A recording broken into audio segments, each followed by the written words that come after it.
Comment préparer ton ado à utiliser une carte de crédit de manière responsable? Tel est le titre du dernier article que je viens de préparer. Et je pense que c'est un article très intéressant et très important, surtout euh, pour que ton jeune, ton ado, apprenne dès le départ à bien utiliser une carte de crédit. Parce que s'il ne le fait pas dès le départ, ben, petit train va loin. Malheureusement, il y aura peut-être des difficultés financières concernant la carte de crédit. Et j'espère que toi, en tant que parent, tu gères déjà bien ces fameuses cartes de crédit-là. Petite statistique que je donne régulièrement, les gens ont en moyenne 7 cartes de crédit. Donc, il y en a qui en ont plus, il y en a qui en ont moins. Donc, un ado, s'il commence avec une, on commence avec une et on lui apprend, on lui montre comment bien l'utiliser et surtout que c'est un outil. Donc, ça, c'est bien important. 80% des gens ne payent pas le sol complet. Donc, je vais parler dans les 6 points, là. C'est quelque chose d'alarmant. Donc, 8 personnes sur 10 ne payent pas le sol complet, donc payent des taux d'intérêt qui sont au-delà de 20% ou à peu près de 20% et plus. Donc, c'est vraiment inconcevable, je dirais. Et des fois, la situation force à aller là et ne devrait pas l'être non plus. Donc, à faire attention. Donc, je te parle d'à peu près 5-6 points sur les 10 qui sont dans l'article. Et comme à l'habitude, dans les dernières chroniques que je fais là, sur YouTube, je mets le lien de l'article dans le descriptif. Donc, premier point, ben, c'est de faire en sorte que ton jeune, ton ado, comprenne que la carte de crédit, c'est pas de l'argent gratuit. J'aime bien expliquer souvent que si tu as 2000$ dans ton compte de banque, tu as une carte de crédit de 2000$, ben dans le premier mois, tu pourrais dépenser 4000$. Dans le deuxième mois, tu devras payer ce 2000$-là d'achat supplémentaire que tu as fait sur ta carte de crédit. Donc, il te reste comme zéro. Tu as 4000 de dépenses, 2000 en revenus qui rentrent, et c'est tout. Là. Et après ça, ben, on ne devrait plus utiliser la carte de crédit tant et aussi longtemps que ça revient à zéro. Donc, on part tout de suite là, avec une balle dans le pied, je dirais. C'est boiteux un peu en partant. Donc, il faut vraiment faire en sorte qu'on ne doit pas dépenser plus avec la carte de crédit que si on n'en avait pas. Donc ça c'est important. Et une autre statistique alarmante, quand les gens ont des cartes de crédit, ils dépenseraient facilement un 23% de plus que s'il n'y avait pas de carte de crédit. Donc tu imagines, l'argent vient de où? Là? Souvent les gens, il y a un revenu, peut-être un 40-60 000 de revenus annuels, et on le dépense normalement, et là, si on dépense un 23 supplémentaire sur une carte de crédit qu'on roule, et là, si on roule sur cette carte de crédit, ben, c'est pas quelque chose que je veux que mes enfants fassent, moi. Et j'espère qu'en tant que parent d'ado, tu as cette même intention-là, que tes enfants ne roulent pas sur des cartes de crédit égorgées à du 20% et plus d'intérêt. Deuxième point, je vais juste regarder. Pour un bon dossier, oui. Un bon dossier de crédit. Souvent, des fois, oui, l'ado peut être avec une carte de débit avec son institution financière et peut dire ben, j'ai pas besoin de carte de crédit, je sais pas c'est quoi, je veux pas m'en mêler et tout ça.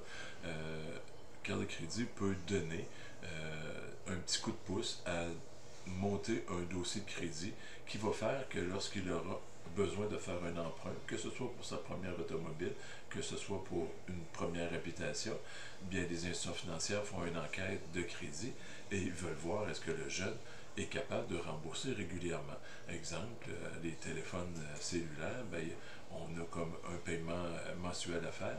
Bien, quand le paiement ne se fait pas, bien, il y a des codes qui se font et ça donne vraiment une image du consommateur, du contribuable, à dire ben oui, cette personne-là rembourse rubis sur ongle, donc rembourse très très bien tous ses échéances, tous ses paiements. Il n'a pas de pénalité, donc on n'a pas à courir après. Donc une institution financière qui voit ce dossier-là, ben dire, OK, ça ne sera pas difficile pour moi de récupérer l'argent que je suis prêt à lui prêter parce que partout ailleurs, il a monté un dossier de crédit. Donc, ça peut être une chose intéressante pour un ado, tranquillement, pas vite, peut-être avec une petite limite de 500, 1000 maximum, dire, ben, commence à travailler dessus et il peut y avoir des règles à travers de ça. Troisième point, ben, j'en ai sous-entendu dans les premiers points, il devrait avoir en arrière de tout ça un budget de dire, ben, OK, en tant qu'ado, tu dépenses tant par mois, ben, tu ne devrais pas dépenser plus maintenant parce que tu as un outil financier qui s'appelle une carte de crédit qui te permet de payer présentement et de rembourser. C'est comme un prêt à court terme. Là.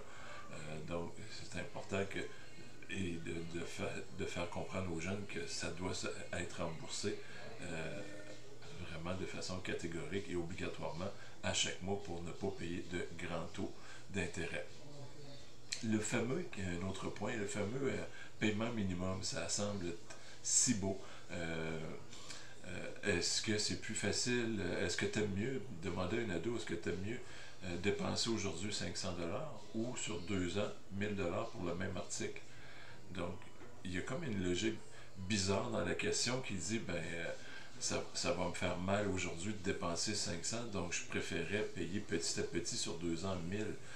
Mais mon objet aujourd'hui, il vaut combien? Il vaut 500. Pourquoi je paierais 2000 parce que, ou 1000 dans l'exemple? Parce que je veux l'étaler sur plusieurs mois, les paiements minimum, et là, les taux d'intérêt embarquent là-dessus. Donc, il faut vraiment faire comprendre immédiatement à un ado, avant qu'il commence à surconsommer par rapport à une carte de crédit, que non, les taux d'intérêt et de payer seulement les minimums, ça paraît beau, ça paraît facile.